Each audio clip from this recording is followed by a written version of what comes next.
What's going on, guys? Welcome back to the channel. Today we're looking at a game I spent many hours on back in my childhood, and that is Stronghold. However, this is the newly released definitive edition, which is a remake and uplift of sorts to the original game released all the way back in 2001. Developed by the original devs, Firefly Studios, they very kindly offered me a key for this review, although as always there's no obligation or requirement or what I need to say. Remember to give the video a thumbs up, drop a comment below letting me know what you think, and please consider subscribing. With that all out the way, this is my review of Stronghold Definitive Edition. Wood needed. Wood needed.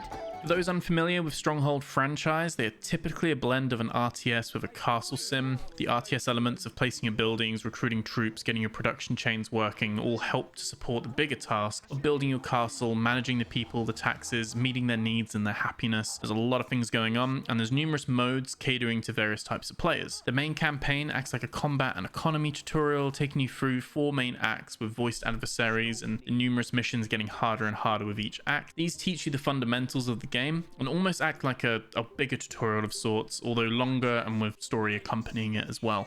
There's then the brand new dual campaign, which is fresh for this version of the game and is designed by the original Firefly Studio founders. This is a new 14 mission campaign seeing you go up against the rat and the snake. It's a little bit jarring given that the rat in the normal campaign is actually the easier missions. These missions are like made by experts of the game or veterans and experts of this game, so the challenge here was quite tough. I did actually struggle with a lot of these. I have not finished it yet. I'm not super great at this game and I am out of practice, but these are certainly a challenge if you're looking for a new campaign to kind of check out and see how it goes. You've then got Siege and Invasion. These two modes are basically various standalone challenges to take over a castle in Siege or defend your castle in Invasion. Firefly have added in some maps existing, like they've been created as well, and there'll be more of these added to the workshop as people start to tinker around with the map editor and build their own scenarios. There's then the Castle Trail. This is new to Definitive Edition and is comprised of 10 unique scenarios based on historical real-life castles. These are fairly simple one and done affairs. There's no difficulty change,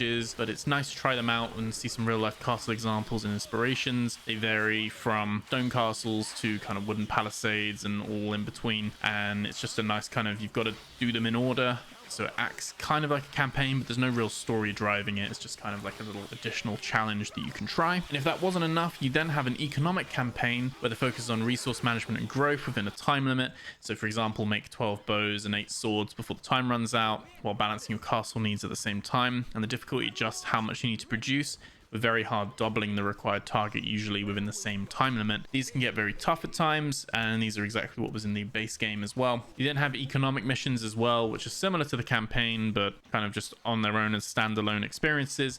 And then you've got the free build where you can turn off all the threats if you want, and you can just build the perfect castle. Or you can leave those on to keep you on your toes and have a little bit of kind of AI interference, and by that I mean it's kind of like, you know, wolves attacking or some skirmishes come in.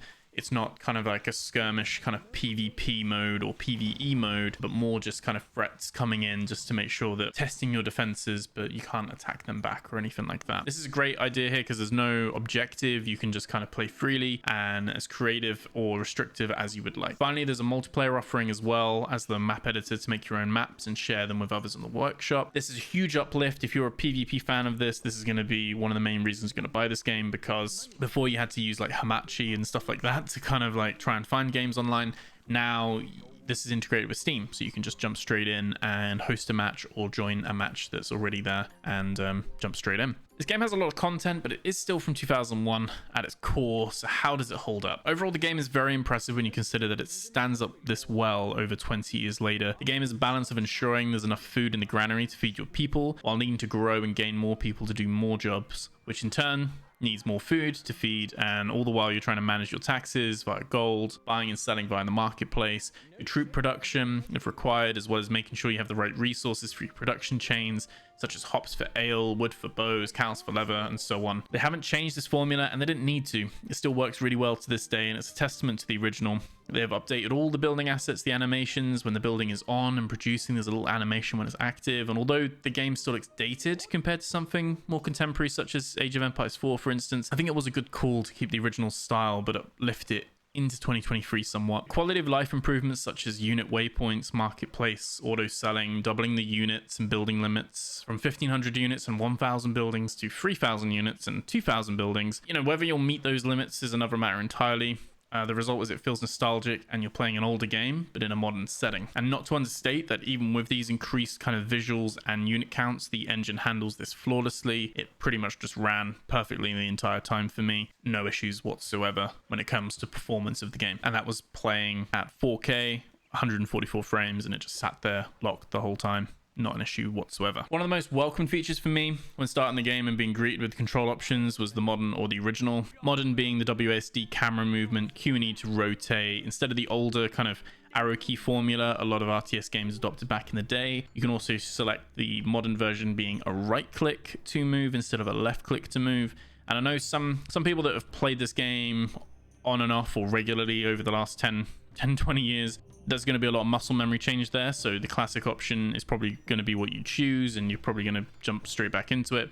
For me, who haven't played a Stronghold game probably in the last like 5-6 years or so, not for a long time anyway, the modern settings were perfect for me just to jump back in, and I don't have to sit there and do all my key bindings and everything like that. It just has an option that you can toggle modern or classic. Love that. To balance out what must seem like a glowing review so far, the developers did confirm there is no skirmish mode. That's basically PvP but with AI opponents, so you can play solo or co-op against multiple AI. That didn't exist in the base game, and it's the only Stronghold to not include the skirmish mode, so I can kind of understand why it's not included, because it wasn't included in the original. But they've been adding these, you know, they've added the new campaign and the new castle trail mode. I think a lot of people would have rather they'd add the skirmish mode with AI. That would have gone down really well. I believe skirmish mode was first introduced in the next game, Stronghold Crusader, and although they could have probably added it to this version, it isn't a mission, and it means that skirmish is not available. You can't play directly against the AI in an attack defense scenario. So obviously you can do a siege and invasion, but they're like solo instances. You are only defending or only attacking. This is frankly something that's just missing from this game. There's no option for co-op, so if you do want to play with your friends, it has to be in a PvP setting, and although you can create teams and stuff like that, you do then still need to be, you know, against another player. You can't just be like two mates playing against 2 AI, for instance. And this is my main concern. It is going to affect the long-term replayability of the game once you're done with all the other content, as you've then just got PvP or maps on the Steam Workshop to rely upon. Games like Age of Empires 2 are still going strong because it has an AI skirmish that you can play alone or with your friends. And I think it's also a great way to bring new people into the game. I think Stronghold itself, especially as a definitive edition, could have really benefited from having a skirmish option added. And if the devs are able to add this as an update in the future to the game, I think it would go down extremely well. It may have not been present in the game to do so, and so there's limitations or implications, but its omission is strongly felt. I feel like the extra dev time to get this working would have been really welcome here, and it's probably one of the main, if only, drawbacks this game is really suffering from. The graphics themselves, like I said, it's been uplifted, and I do praise it for keeping in line with the original art style, but someone fresh to the franchise with no nostalgia attached is probably going to be surprised that this was released in 2023. It's not a complete overhaul, but an uplift, and personally, I'm fine with that, and it ticks all the nostalgia boxes and everything, but I can understand if some people were looking for a higher graphical fidelity. Lastly, at the time of review, I struggled to get into a multiplayer match. I could see a handful of servers available, not really the option to join. It would just hang and disappear, or maybe I was just too late to join. I don't really play these games PvP anyway, and so secretly glad I couldn't join, as I'd probably be terrible at this competitively. I like to go at my own pace, but yeah, just bear that in mind if you're a big PvP enjoyer of RTS games. I'm sure more people pick this game up and it's released. There'll be more servers available to join, and you can host your own, and I can see them there and stuff like that. I think personally, I think from a PvP point of view, I'm probably not the reviewer for this, because it's just not my cup of tea personally. This is where if it was skirmish co-op with AI, it would have been great, because that is my cup of tea entirely. That's pretty much what I enjoy playing, and PvP is not something as important to me. So when drafting this review, I was thinking, who would this be for? The people who already played Stronghold and have enjoyed it in the past. This is a great excuse to jump back in, and it's slightly modernized and updated feel, and it's all very familiar, and it felt like that for me. Do I wish it was Stronghold Crusader and that got the definitive edition treatment? Yes. But perhaps with the success of this one, if it does well, Firefly Studios may turn their attention to Stronghold Crusader in the future, as that for me felt even better as a Stronghold game. I personally preferred that back in the day. There's still people playing the HD version of that now on Steam as well, and that has Skirmish, that has all the different bits and pieces, and that's kind of like ripe for it. I get it from a nostalgic point of view that this is the Stronghold game that got the definitive edition, and if we look at it in the past, both Stronghold and Stronghold Crusader got a HD treatment. I would think it's only natural that Stronghold Crusader would get a definitive edition treatment as well, being that although they're similar, they are in different settings and they both work really well hand in hand. If you're completely new to the franchise, you've never tried it, and you're a fan of RTS games, just bear in mind that this is still a 2001 RTS castle sim. And although it could be argued it was ahead of its time back then, you may find it's lacking to modern RTS counterparts these days. Surprisingly though, there's not many I've come across that offer the RTS castle sim blend like Stronghold does, even to this day. It kind of sits above Age of Empires in my opinion. I think it's more complex, and the production chains and resource management is higher, but it's not as deep or complex as something like Anno 1800, something like that. And it's completely different to like a Civilization game where that's kind of like a 4x turn-based. It's kind of sitting in between an Age of Empires and an Anno for me, is resource management side of things. And like I said, I don't feel like Age of Empires or Anno do the castle building simulation on any level that Stronghold does. So if you're into your castles, you're a castle nerd, and you like building those kind of things, Stronghold is going to be the place to do that. There's a formula here that works, and I think naming the remake the definitive edition does do it some justice here. There was a 2012 HD remaster, like I said, but the upgrades, the new campaign, the features, it really does mark this as a pinnacle entry for Stronghold. Remastered audio and bringing back the voice actors is a great touch, and the visual refresh is enough to uplift it somewhat to modern day resolutions without changing the art style and visual presentation of the game. Like I said, some people are going to see this as a drawback and then it's a missed opportunity to make it full kind of higher resolution and higher fidelity. I personally like that it's kind of just uplifted it a bit, and now you've got the full screen borderless 4K frame rate support and everything like that that's packed into this now, so it's going to run and work on modern systems really well. That said, the maps and areas do feel somewhat small nowadays compared to other modern day RTS peers, and I think that adds to the challenge to make the space work for you, and for those that have played before, to keep in some of that nostalgia as well. Just bear in mind these aren't open sprawling wide maps. You don't have to scroll very far to reach the edge of a map in any given scenario here. And that's also not all. Firefly Studios have already committed to a winter and spring update with some free content, including a new economic campaign and another 10 castles to the Castle Trail mode, including Polish castles and some new maps as well. Paid DLC, which comes with both of these free updates as an optional extra, are going to be priced at a very reasonable £2.49 or $3 each, and will be Swine's Bay and Valley of the Wolf, both including a new 7-mission campaign set during the story of the main campaign, with the original voice actor coming back to narrate both of these and promise more challenging gameplay and improvements. I've got to say, if it's on the difficulty of the new dual campaign already, as I mentioned already, I'm going to be in for a tough time with these, because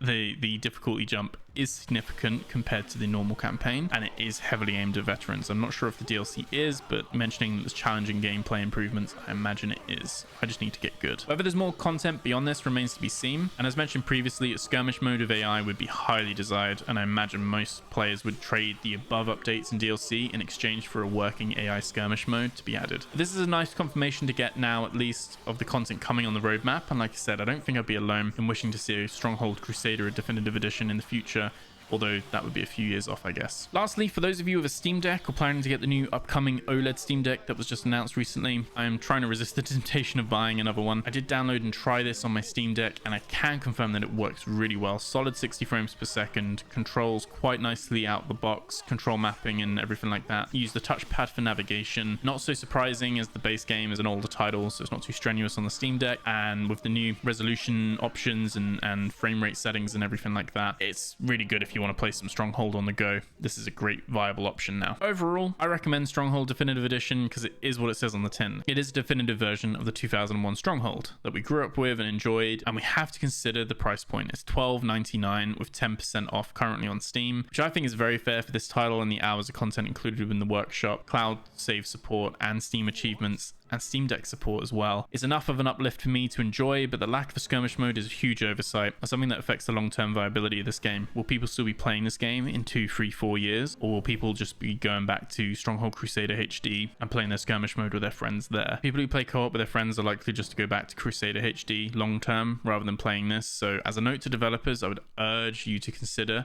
if there's scope or room to include a skirmish mode as a future update, as I think it would preserve the long-term future of this game. Otherwise, we'd need to wait for Crusader Definitive Edition down the line, if that is even possible to be in the works in the future. If it's single player Stronghold or PvP with a Steam integration now that you're looking for, then this is as good as it gets. But if you only play this with friends as a co-op game, then you're going to want to skip this. As someone who has no friends who play Stronghold, the single player is sufficient, although a skirmish with AI would have been nice to enjoy and maybe get some of my friends into it. At present, that's a tough thing to do. It's hard to bring people who haven't played Stronghold, that you want to kind of introduce them to this. It's hard to kind of bring them in and play together at the moment. You don't really have that option with this, and you would be better going with Stronghold Crusader HD, introing them to the game that way, albeit on an older system and graphics. Anyway, that's all from me. I hope you found this review helpful. Please consider subscribing to the channel, give the video a thumbs up. It all helps the algorithm. That's all for now. Thank you for watching, and I'll see you in the next video. Take care.